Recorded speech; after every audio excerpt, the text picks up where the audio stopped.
નમસ્કાર, આપ જોઈ રહ્યા છો નેશન પ્લસ ન્યૂઝ. હું છું આપની સાથે હેતલ ભગત.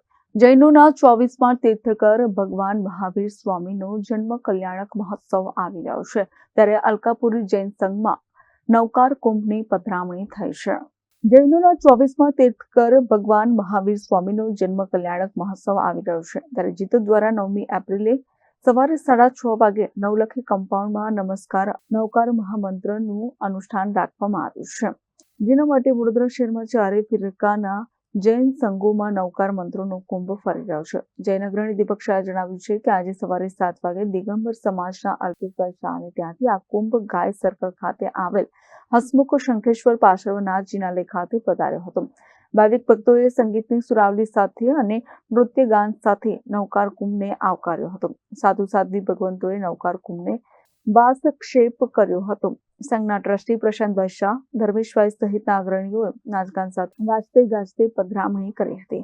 વધુમાં પ્રશાંતભાઈએ જણાવ્યું હતું કે આખો દિવસ બધા લોકો આવીને નવકારના જાપ કરી શકશે અને પછી આ કુંભને 9મી તારીખે સવારે 6:30 વાગે નવકાર મંત્ર અનુષ્ઠાનમાં વાજતે ગાજતે લઈ જઈને સ્થાપિત કરવામાં આવશે, એમ જૈન અગ્રણી દીપક શાહે જણાવ્યું છે.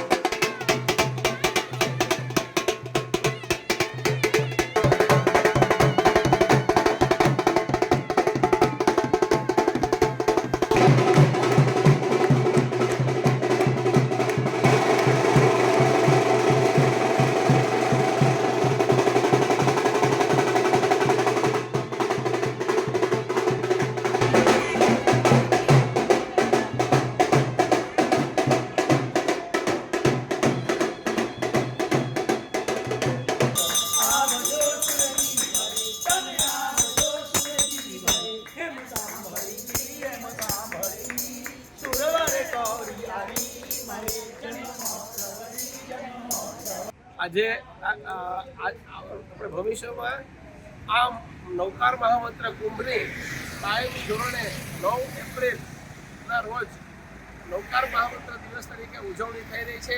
એની શરૂઆત 2025ના વર્ષથી થઈ રહી છે. આ નવકાર મહામંત્રનો કુંભ આખા બરોડામાં દરેક સંઘોમાં ફરી અને નવકાર મહામંત્રના જાપ આ નવકાર કુંભ ઉપર થયેલા છે. એવો આ મહામંગલકારી કુંભ આજે અલકાપુરી જૈન સંઘમાં વધારેલો છે.